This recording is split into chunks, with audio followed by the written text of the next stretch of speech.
This is Embody Safety with Eva, and today we will talk about how to choose relationships that feel loving and work that is supportive. I often work with sensitive, capable women, and they usually think that they have a relationship problem, a confidence problem, or a work problem.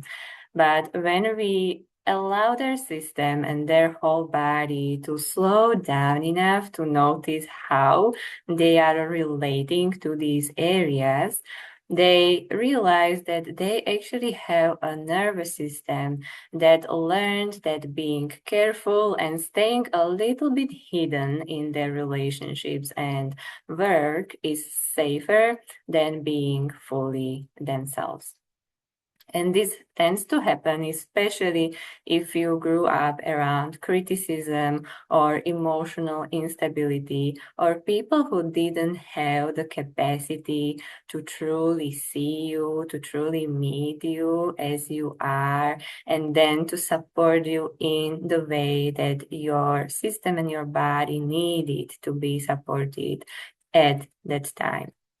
And so, what tends to happen is that a very intelligent part of you that we call a protector part notices how much hurt and pain it causes your system to be in situations and environments where you don't get mad and you get disappointed or you get sad. And this part decides, you know what, if no one protects you here, I will take on that job.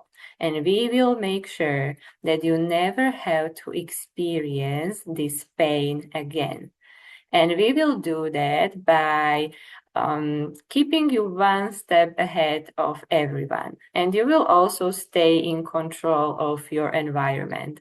And we will also make sure that you never make mistakes, because making mistakes meant we will either be criticized or rejected. So, not making mistakes is a great strategy for protecting you from hurt or criticism. But underneath this very intelligent, capable protector part is also a younger part that felt overwhelmed. She felt burdened, unsupported, and alone. And the protector doesn't want to hurt you. It actually wants to protect you from the hurt. But if we take this protector part with us into adult relationships and into our work, that's where we experience problems that look like relationship or work problems, but it is this protector part choosing the same relationships and same environments that we are used to. So, how does this look like in your life? You may find yourself overgiving at the beginning of the relationship because that feels safer than being rejected. You keep choosing people who are hard to read because that feels familiar, or people who have a little bit less capacity, a little bit less emotional capacity or relational capacity, but because that also feels safer and familiar to your body. You focus on becoming better in your work or also in your relationships instead of receiving the connection and support that is already here. You keep trying to earn what you actually want to just receive for being who you are. And in work with very capable, high achieving women, how I see this showing up is that they feel like they are constantly behind and they feel like they need one more certification or one more strategy or one more improvement so they will finally be ready or feel confident. And also, very capable women think that their relationship problems are coming from lack of effort, a lack of effort on their part, because they cannot see how hard that protector part is already working. And sometimes they often feel like they need to learn more information or more knowledge to become better, to create the relationship they want. But that is actually reinforcing the strategy that the protector already invented a long time ago, and that's why self-improvement and self-development feels so familiar to them. But also following these strategies, they notice over time that nothing is really changing. Nothing is really changing in their relationships or their work. So nothing is changing because beneath all of these coping strategies is actually a nervous system that is recreating the old problem. And beneath that protector is a younger part that believes that if I choose the person who is hard to read, maybe this time I will finally be chosen. Maybe if I take that course or certification, maybe now I will finally feel like I am enough. Maybe if I don't express my needs and stay low effort and low need in my relationships, they will finally see me. And this is where somatic work is so powerful because we don't argue or try to get rid of that protector part. We also don't try to think more positively, and we are not trying to force confidence on the parts of us that don't feel secure, those parts of us that didn't have the experience of being met with reassurance and support and being taken care of and being understood.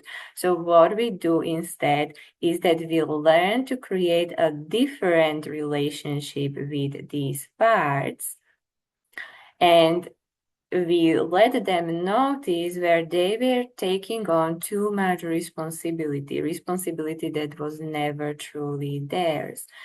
And also, most importantly, we help your body receive the experiences that it was looking for outside of yourself by recreating those old situations. So the younger part no longer has to go out into the world and try to choose a person who will finally see them or who will make them finally feel chosen, because she is already receiving that experience from you. She already knows that state of being chosen and supported and taken care of. So now when she goes out into the world, she's not looking for someone who might give her that experience after she performed enough or after she earned their attention. She knows how that experience feels, and now she is looking out into the world and she's choosing based on the emotional state that is familiar to her, which through somatic work and gentle somatic interventions over time, that new state is state of feeling loved and chosen and supported. And you don't have to force yourself to choose differently. Those parts simply learn to recognize the state and the inner environment that you now created for them, the environment that they were looking for so hard into the world, and they were trying to solve the old problem by choosing familiar people and then trying to persuade them into loving you or supporting you. So what does this actually look like in real life when little by little we teach our nervous system that it no longer needs to stay in survival? We show it that it no longer needs to stay in survival. So first of all, your system no longer needs to recreate those old situations because it receives closure, it receives repair. And finally, when that younger part is being seen, she's like, oh, I don't need to solve this old problem. We can choose differently now. I'm free to choose differently. And that's when where you choose from your empowered adult, from your adult self, and no longer from that childlike part, younger part. You no longer need to chase unavailable people because you simply don't feel good in their presence. You are giving yourself now more than they have capacity to give you. You can recognize that, and your body is like, no, thank you. You also no longer feel responsible for managing other people's emotions because you are not trying to get from them something you now know how to give to yourself internally. It doesn't mean that you won't need or want connection, but you are meeting that connection from completely different inner space. There is no longer this feeling of like emotional hunger or craving. It's more like, oh, this is how I'm tending to myself. This is what feels good. And I am looking for something that can match that experience I now have with myself. And in work, you stop creating from pressure and urgency, and you feel comfortable with just sharing your skills and being met as who you are. And when you choose to grow or to learn something new, it's because you are finding joy in it and fulfillment, and you are no longer using it as a means to prove your worth or prove that you are good enough. So to sum this up, your body begins choosing differently because it no longer mistakes what's familiar for what is loving and supportive. And it's because you are no longer relating to yourself through urgency and pressure and survival. So, if you would like to explore this deeper, this is what we are exploring this month in the sanctuary, especially in the secure relating topic. And if you would like deeper and more personalized support, you can apply for one-on-one somatic work with me. And as always, I appreciate you being here today.